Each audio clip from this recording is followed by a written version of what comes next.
we have big breaking news. We're going to the Hill now. A huge shakeup in the speaker's race. Let's bring in our chief congressional correspondent, Manu Raju.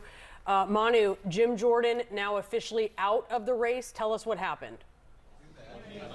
Yeah, I'm here right now, right outside this very chaotic moment where Republicans just voted about whether or not Jim Jordan should continue on as the candidate for Speaker. They voted against him. They voted essentially said that he should drop out of this race. And now there's going to be a candidate forum next week on Monday for new Speaker candidates who could yet emerge, and then a potential Speaker vote on Tuesday. I'm here with Congressman Dusty Johnson, who was in that room just now. Congressman Johnson, explain to us what happened in the room, and is Jim Jordan officially out as a candidate for Speaker? I'm not going to talk to you about what happened in that room. I will reflect on what needs to happen next. I mean, clearly there is yet another void.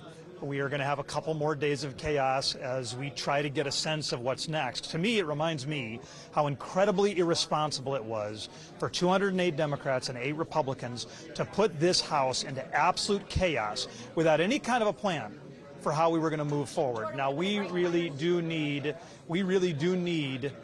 somebody to step forward, somebody who is mission-driven, somebody who is focused on doing something rather than just being something. Blind ambition has distorted this process enough.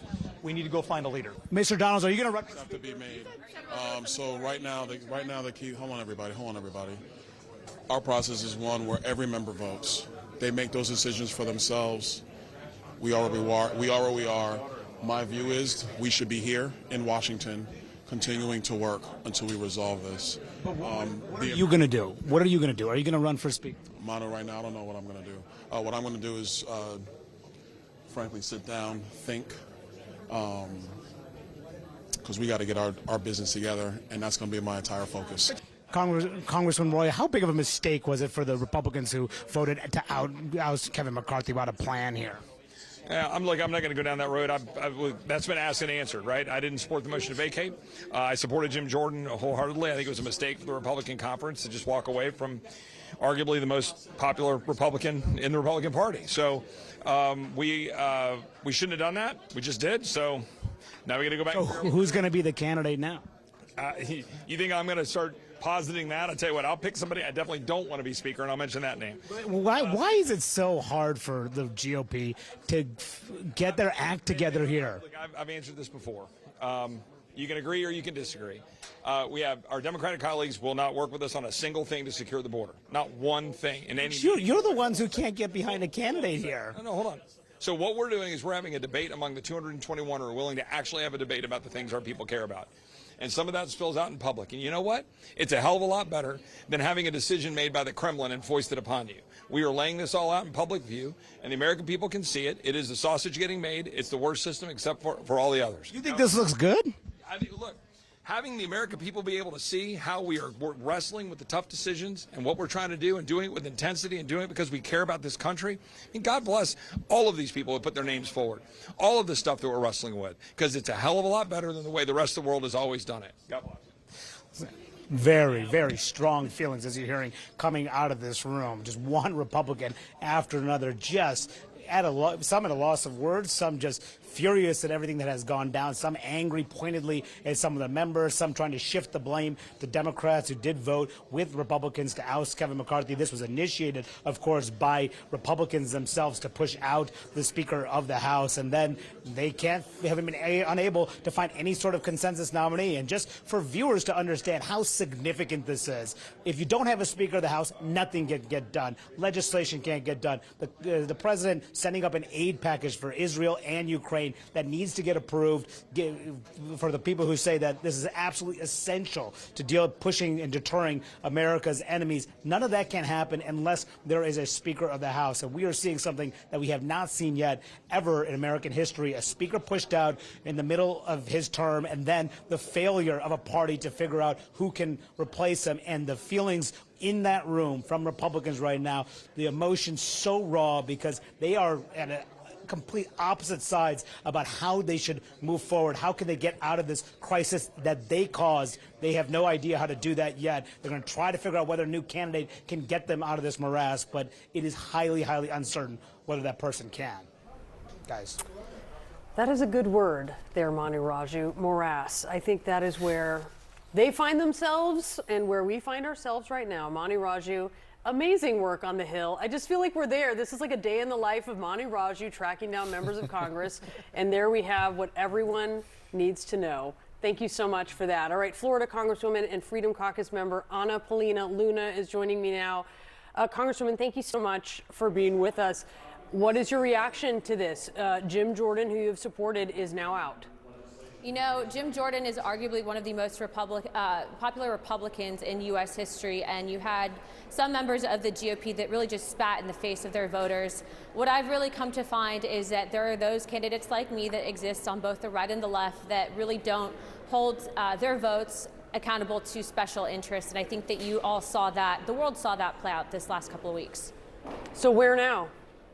Well, we have to find a speaker, but unfortunately you're seeing that this conference decided that we're going to go home, which I would argue is one of the worst things that you can do right now. We have a war in the Middle East. So sorry to interrupt you. Yeah. Let's listen to Jim Jordan. We'll speak on the other side.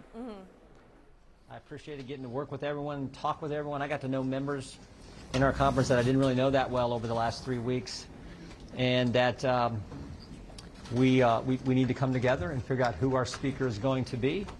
I'm going to work as hard as I can to help that individual so that we can go help the American people. And I'm also going to go back to work. We got several depositions lined up next week in the Judiciary Committee, work that we need to do for the American people in our investigative work. So we'll go back to work there. But it's important we do unite. Let's figure out who that individual is, get behind him, and get to work for the American people. Thank you all very much. Do you have any preference of who you want to see as speaker? All right, Congresswoman Luna, back with us now. That was a pretty short and sweet what he said there, but just that we're going to get back to work, he said, and it's time to unite, figure out who that person is. That's the question. Unite behind whom? Who are Republicans going to unite behind? Well, as of right now, we have to find someone that not only our voters support, but that the conference can support. And one of the big things that you're seeing right now, I heard you ask a question earlier of Representative Chip Roy. It seems that there's a lot of personal issues that have boiled to the surface that predate my freshman class and really honestly the last 6 years. And so it's my hope that people can, again, go back to policy, which is what this should have only been based on, and find someone that can lead our country right now, because we're certainly not finding it out of the White House. Well, I think some of the personal issues that predate your freshman class were linked to some of the personal issues that we saw playing out, which might have been some of what you saw some of the other Republicans saying they felt like was bullying, right? There were a lot of death threats that were coming from supporters, certainly, who were upset that, well, let me finish and then you can speak.